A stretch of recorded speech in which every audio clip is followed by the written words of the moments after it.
Welcome everyone to our discussion of Sefer Darkei Talmud.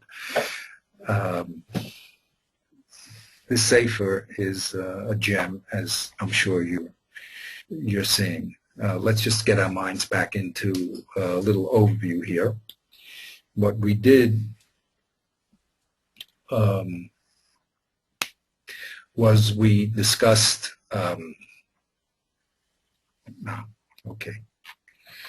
I have to close this technical thing. I'm going to start again because I have to open this with my old Word. So it'll look. Here's Word 2000. Remember that? Okay. I put it on the machine. Okay.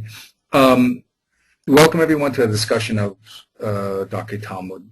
We're, as usual, going to give just a brief overview to get us involved. Three basic principles that he brings out is that if you want to get Torah wisdom, you're going to have to work and sit on that book a lot.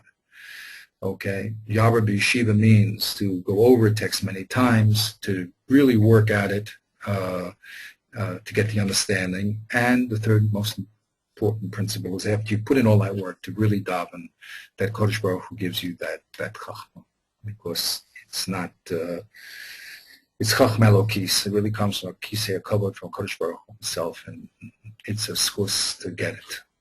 So you have to work in all the logic and higayon and all the methods you can, and then you really have to daven to Hashem that you get real Torah and not just imaginary Torah. Okay, now he explained that the basic format of iyun, you see, is to be iyun, and that's really his method here. We're not talking about bikiyas. We're not talking about just gliding over information. We're trying to analyze things very carefully. So the guiding principle here is dikduk halashon.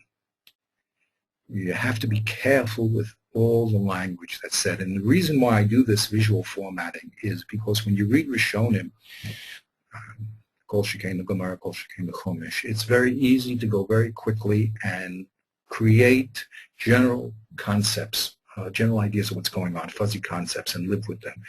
But the iyun is a question of being precise with the language being used. And what I use this diagrammatic method that I call visual logic is to slow us down and to see the value of each and every word here, because the great Chachamim write in a very, very brief and concise way. So here, the basic principle he tells us is dikduk halashon. You have to start with that. You have to be exacting on language. But he also tells us what to look for. You have to, when you're analyzing, let's say we're analyzing a Mishnah, is there extra language, a repetition of content, okay, called kafel inyan. Remember another thing that I always bring out. We're going to get through these two concepts again and again. Lashon and inyan. Lashon means the physical words being used to express the idea, and inyan means the content being spoken about. Okay, so we have to make sure that there's no extra words and the content is not repetitious. It has to be the Mishnah. It says it once and not again. So that's the rule number one. Rule number two, chiddush. Everything that says has to be a chiddush, either in inyan or in the statement, in the mamar, in the words. Everything has to be a new idea that you haven't heard before, and what's not that, not that you haven't heard before, that you would have thought differently. That's chiddush. Chiddush means you would have thought something else, and I'm going to tell you something. You would have thought that the sun goes around the earth. I'm going to tell you a chiddush. No, really, the earth goes around the sun. Chiddush goes against what you would have thought. Okay, so that's number two. Everything that's written by the Chachamim achidushim, they don't have to tell you if the sky is blue. And if they do tell you the sky is blue, it must be that it's the chiddush that you would have thought it's another color. Okay, the third great rule is the rule of ch01e, change. So we had extra. Nothing can be extra, everything has to be a chiddush, and the third great rule is change. Again, ch01e lashon, there's the word again. ch01e inyan, and he adds ch01e din. Whenever you see any types of changes in a text, the language changes, and the order changes. We said about the loads of examples. A flag, you have to say why. Shinui din, if you see two cases that have different clause, you have to say manishtan, what happened. Why is the shore different than the bore? And okay, if all of a sudden we switch from one topic to the next, there has to be a kesher between, like the kids always say in Hebrew, either ma kesher, what's the relation between one subject matter and the next? Okay. So you have to ask. Now, what we concentrated on was the Meforshim. And in the Meforshim, he gave us a short list of what to look for in the Meforshim. Okay?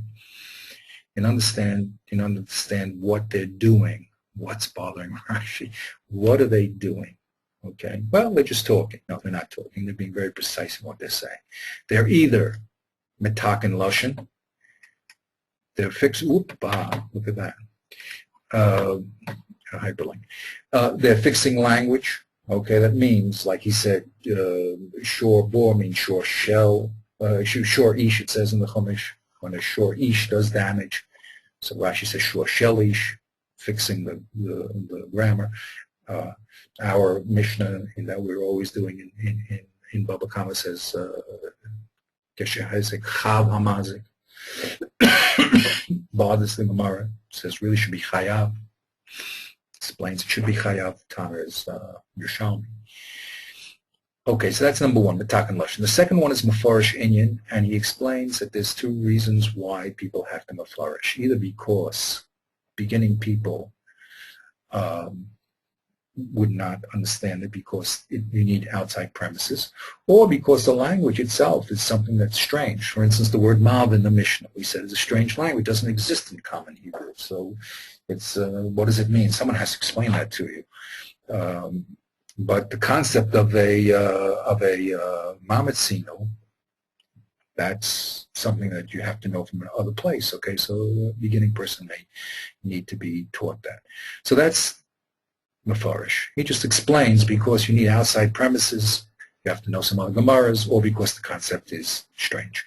The third thing that it does, the Meforshim do, is Mataretz Kushas. Like Tosfos, if you Tosfos says, V'im Tomar, if you'll ask this question, this Kasha, I will answer it this way.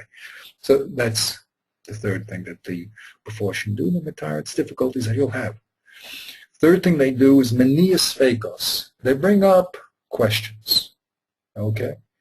Bring up questions. How come the order in Baba Kama switches from this way to that way? Okay, this question, is that a kasha? Is that a, let's say a simple question, Manola. How do we know that there's four types? Where's the source that there's four types of Nezikin? So that would be a question. Bring up questions, okay? It's not an attack. A kasha, to Mataretz, a kasha means he's answering a difficulty. A question just means there's information that's lacking here. Shayla, as we learned in Derek Tfunos. And the fifth thing is Nishmami Perish Acher. Why he's saying what he's saying is because you would have thought something else by reading the simple meaning of the word. It says that Hashem put his hand in Mitzrayim. You think Hashem makes a hand because it says physical hand. No, Hashem doesn't have a hand, it's only a mashal. So he has to be Nishma Mi'Perish Acher. Okay. Now, we, Avi, last time we went through did we do our application last time? Yeah, that was last week. We went through Rashi. We went to Rashi, right? Okay. Right. Okay. Beseda. So let's go a little further. I'll go up to here. Okay. Okay. Here's some of the things. Oops. Okay. I just wrote some of the things in English of how to be medayik in the language. Okay. And here's some Rashis that I'm just going to quickly go over so that you get the idea a little better of Tikkun Lashon, Perish Inyan, Mataretz Kusha, and etc. Okay. So we said the Rashi said when it said lo zeh v'zeh sheyesh behem ruach chaim. Okay, in the Mishnah, if you remember, it said said lo hari shok ha'mav lo hari ha'shol lo shteihem. And then the third one it said lo zeh v'zeh, and Rashi says elu shloshtam. And saying all three that we mentioned before are not like the boar. Okay, the shor and the mava and the hever are not like the boar. Okay, so that's a question of matak and lashon, because it says zeh v'zeh. Zeh v'zeh means how many? Two. Zeh v'zeh. So when you would think that when you get down to boar and it said v'zeh v'zeh, v'lo hari zeh v'zeh kahari abor, it only said two items. So Rashi is matak and lashon, and he says no, it means elu shlot, three that went before. Is that clear? Are you involved in that? I don't want to lose you. Just Yeah, I got it. Okay, Beseda. Okay, Meforish Inyan, Rashi is an example. Arba Avos Nazik, and he says, Avos Kor Lahanak B'Chasi B'Krov V'Hedya. Okay, what is an Av? Okay, so we said there's 2 points here. First, he has to tell you what an Av is, but actually we said in the deeper level he's he is actually Nishmami Perishach here. Of course, later on the Gemara is going to say an Av is because the simple meaning of Av is not that it's Meforish in the Chumash. That's a later, that's a secondary meaning. The simple meaning is that, like the Gemara says, Avos Mikali Katoldos. That's a categorical concept. Okay. Mitaris Kusha, Rashi says Shor V'Bor, Kasei Shem Kasivim Plasha Sidram the Mishnah. That's a teretz too. Why does it say Shor B'Mav and Hever? It's no logical order. Remember, things have to be done in a seder. So tell me, go from the animal to man, or go, as we said, according to Shmuel, if you're going to say that it's regel and Shane, why does the boar come in the middle? Okay, so Rashi says the seder here is according to how the Pesukim are laid out in the Chumash. Okay, the Rush here I wrote the Tosfos HaRush says Nakat Shor Bereshit the Seder Lo Hari the Seifa. Really, the reason why the Seder here is all mixed up is because it really wants to talk about the Seder that's presented in the Seifa. Ubasrei Nachat Bod Domel Teva Shor. Excuse me, so the Nakat Shor Bereshit the Seder Lo Hari the Seifa. Okay, we have to investigate that carefully. But he says, Ubasrei Nakat Bod the Domel Teva Shor. So it's very interesting. Here's, remember we said that some people want to say that shor and bor are put together and they're not really in the Seder. The one that's out of Seder is bor when you analyze it. It should be at the end. So why was it put in between there? So the Rush says it's because it's such. It rhymes with, bor rhymes with shor. So it's a memory device that was put together. So that's the kasha. The kasha is why is this order strange? The bor is placed in the middle there, and as we analyze it, we see. So there's two different answers here. Okay, but that's what they're dealing with. They're matar tzakasha. Maniyas Tafik, Rashi says, Arbavas Nazikna b'Gemara Meforish Hai Niu Toldos. The simple question is that the Gemara says is Arbavas Nazikin, it says Avos, and it never talks about the Toldos. In question, why not? Where is it? So Rashi says, no, don't relax. The Gemara will talk about it, and it's going to talk about it in the Gemara later on. Okay, so that's a question. The question is very nice. You told us there's 4 Avos, but where were the Toldos? So the Gemara is going to talk about it. When we said it comes from a brisa later on. Okay, Nishma mi perish acher. Here's an example. Tosfos says, Lo hari ashor kahari amada.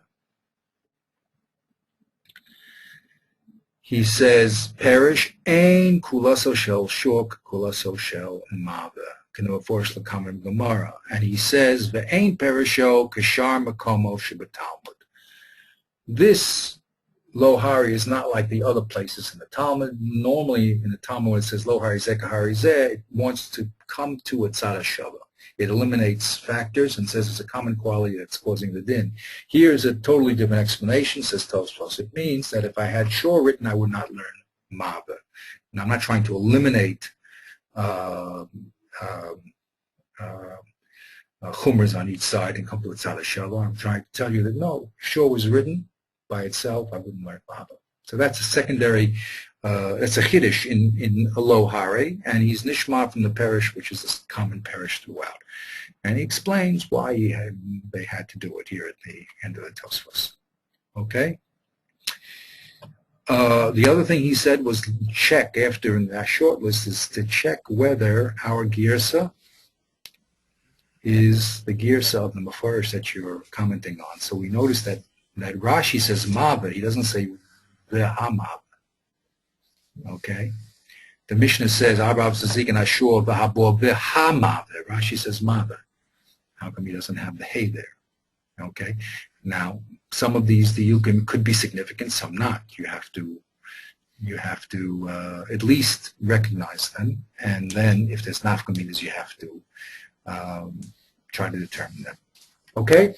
So what else is here? Vash take one is the verb pirsha having medaktek bo ro mahu hefcho v'bilu v'chem v'mash nishma mash doche. Okay, so what did I read?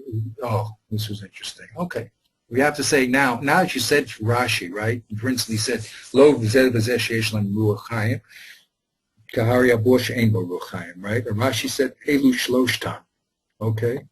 So we said, hey, what was the other possibility and why didn't Rashi take it? Okay.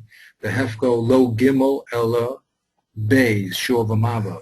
Maybe it's really, maybe you have to work through the text and say maybe it is only talking about two. Because it started talking about lo shor kahavi mava, but lo v'zeh is not like the aish, and maybe it continues. Shor and mava really is not like the boar. So how does Rashi know it means all three of them? Okay. So you have to always understand what he's pushing away and why he's pushing it away. That's the second rule. Okay? So that's a very quick view, but it's if you take the short list, there's not so many things there. And whenever you see a Rashi, Tosfos, Rush, or anyone talking, you say, like, really, what's his aim here? Is he Mitakan Lushan? Is he Mitar Takasha? Is he Meforish and Inyan? Is he Nishmami Perish Acher? That's basic talk. Also, what the strength of this book gives you is you can check out whether you're saying something that's sensible. You know what you're saying. You say, look, I have a problem of Shinui Lushan here. It must be understood.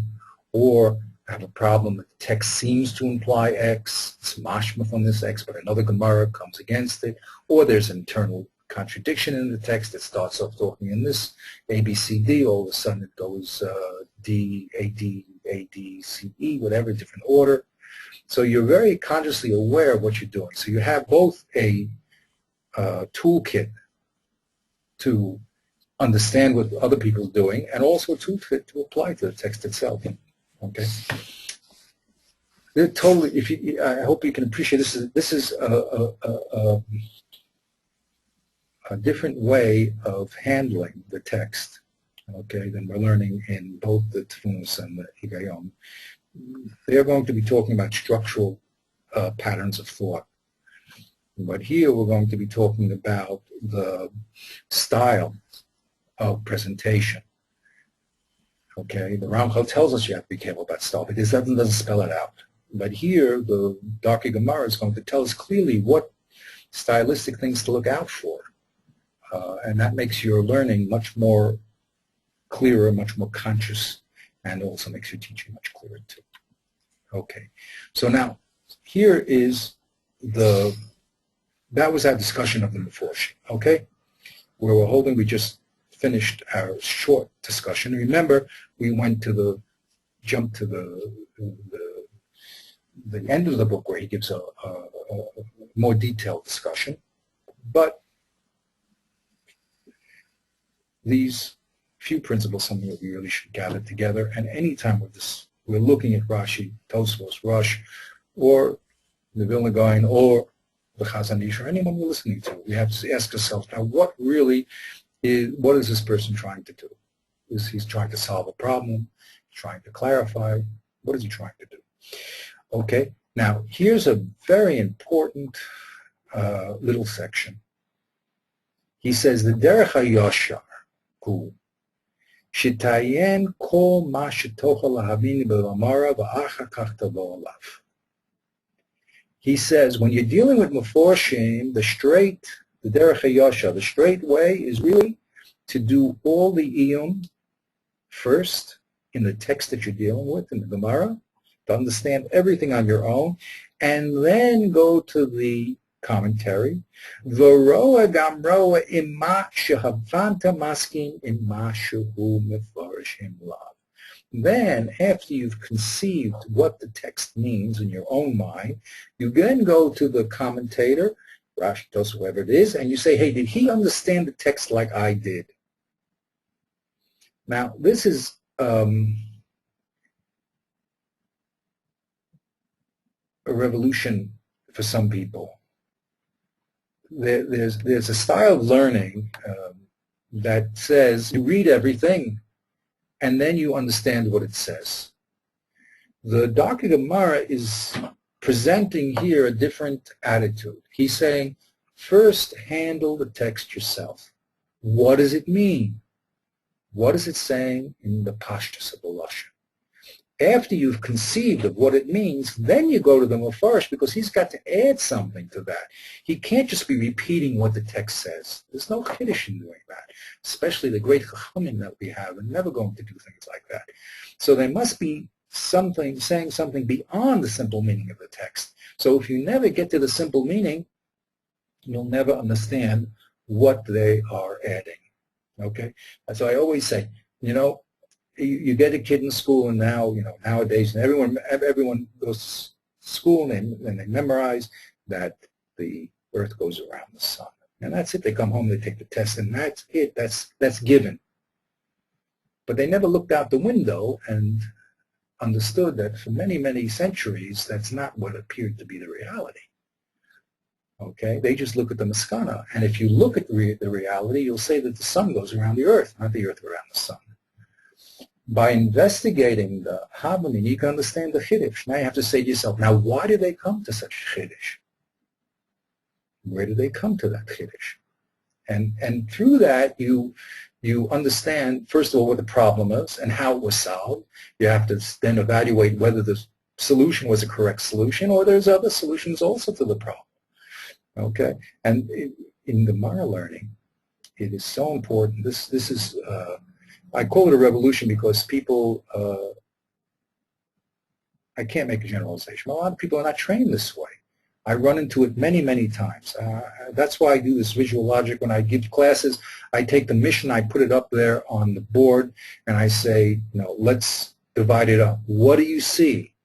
After you've done the work yourself, then you go to Rashi and say, hey, did he see it the way I see it? And then you have to ask yourself, why? Because Rashi is not going. If it's obvious, then why does Rashi have to talk about it? That's the basic understanding of this book. If I had to summarize this book in one statement, it's the word Peshita. In one word, Peshita. To realize the Chachamim are not saying simple things. But the only way you realize that is by first throwing yourself in, reading the text yourself, and saying, what does it say? After I see what it says, then I could see what they say it is. It says Hashem put his hand in Mitzrayim. I'm from Arkansas, actually from the Bronx. Hashem has a hand. Rashi, everyone says he doesn't have a hand. Why? It's a mashal. Why is it a mashal? Not a question. There comes the understanding. Of course, you're going to end up with the maskana, but the maskana is now has its proper relationship to the reality. You understand what was done. So that's why I say it's a revolutionary step for some, but it's a critical step for real understanding. Shitayen kol ma shetocha lahavini b'gemara v'achar tavo alav. Try to understand everything you can what the Gemara is saying, and then you go to the commentary.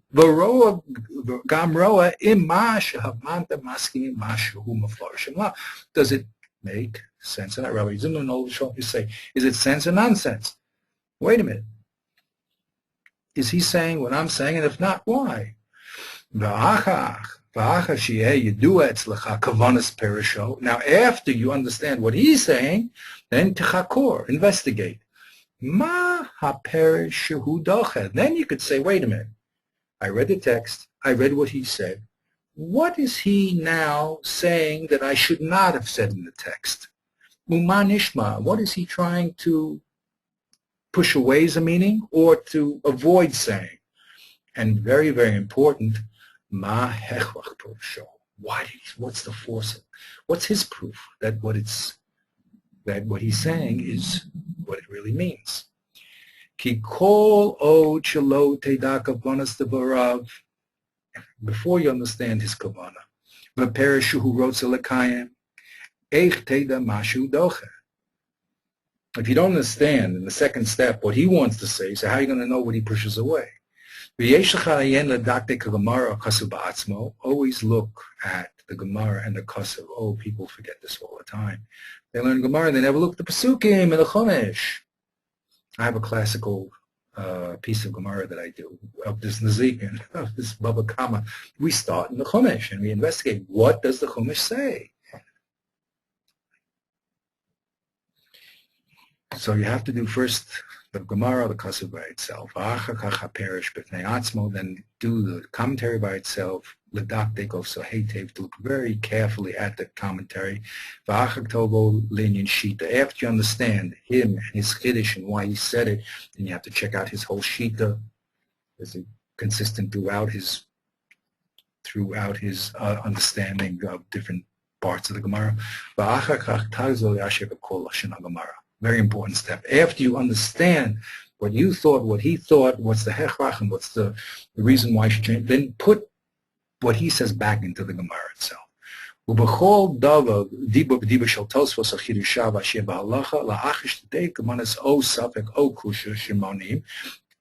learn Tosfos, or the Rosh, any of the Chidushim b'halacha, remember he's a Rishon. So what you should do, and you understand what his kavanah was, or the questions he was raising, or the difficulties he was trying to solve, then you go back and push everything back into Rashi. Yesh l'gzor l'inyan divrei Rashi uleros, and see. Im hirgish bo v'nishma mimenu. See, did Rashi have the same kasha and disagree? He said, v'im shnei maskim b'derech echad. Or no, they both are really holding the same pshat. Like Tosfos a lot of times says, a perish Rashi. He agrees with Rashi. He doesn't agree, disagree all the time. Okay. O im mechulafim, or does Tosfos argue in some way with the perish of Rashi? Ubechlal yesh lecha b'chol hashmoli ayin l'das b'mahem maskimim u'malachim v'shitas echad. Now you have to keep together Shitas Rashi and to see at what points in the Shakavatari they're going to be agreeing, where they disagree, or b'mahem mukhlafim, where they're different. Okay, that's a mouthful. It's big, but at least we know that that's what's going on. Okay, and with these few tools, you have a tremendous, tremendous clarity of learning. The learning, instead of being a balagan of he says this and he says that and I disagree with him, and you know exactly what was said in the text, what he said about the text, and why he said it. And if you don't, you can raise your hand and say, I don't understand why. And you'll read Pnei Yeshua's, you'll read Rebbe Kiva Eger's, you'll read Vilna Gaon's, you'll read the Chazon Ish, you'll read whoever you want, because but you're on the ball, you're in the track, you know what they're talking about, and it's just not a battle of words and thoughts. Okay. Let's go. Any questions on that? Again, we're talking a lot here, but these few little principles are very, very powerful.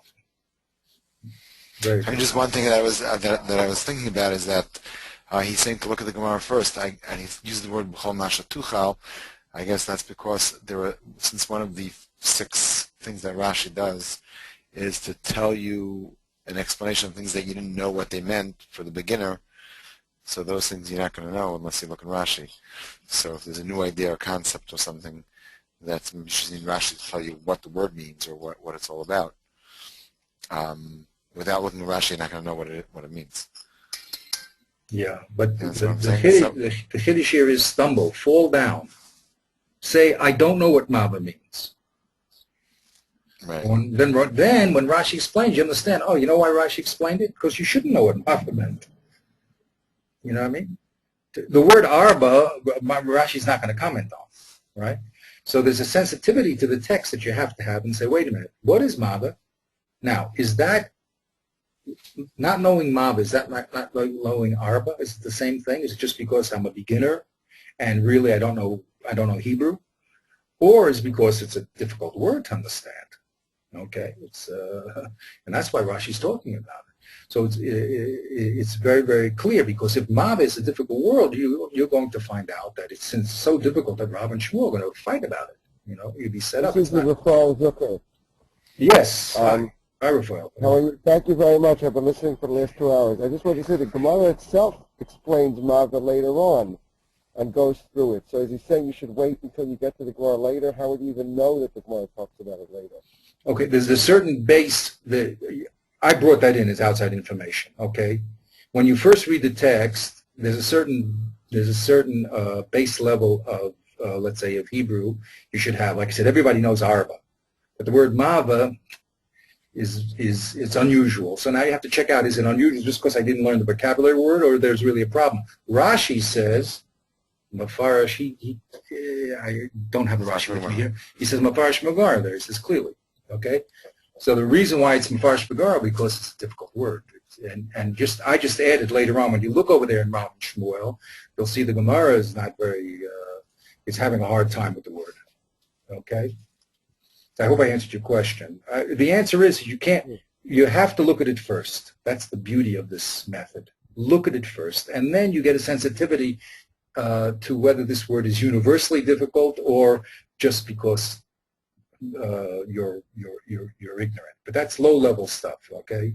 You know what I mean? Low level, okay? If you're low level, you're low level. But the point is, throw yourself into the text and say, what does it mean in common sense? That's the first move. After you do that and you've highlighted the problems in the text, then go to Rashi and say, hey, you know, does he have the same problem that I had? Now, if he didn't, why didn't he? Well, maybe Tosfos had that problem. Maybe the Rush had that problem. Or maybe the problem is not a problem. That's also a possibility. Okay? It's highly doubtful that a good problem is something that they didn't think about. Okay? Could happen. You could have that Yochelik in Torah, you know, but it's highly improbable. So, but if it's a good problem, you'll see, lo and behold, they're going to talk about it because they're looking also at the text too, of course, with a much more refined eye, and that's why we're going to go and look at them. But his beginning point, which I feel is so important, and I keep emphasizing it, is put yourself into the text. Don't read everything and then come to the conclusion that the earth really goes around the sun. Okay? Look at outside and what's going on. Look at the text. What does it say? I just can't tell you how many times what I do. I tell you what I do. I do very simple things. I throw a Mishnah on the board. I ask people to explain it to me. That's all. And I use visual logic. I just break it to its parts. Okay? So I did this in one class that I taught, and someone came in and said, the Mishnah Berurah says differently.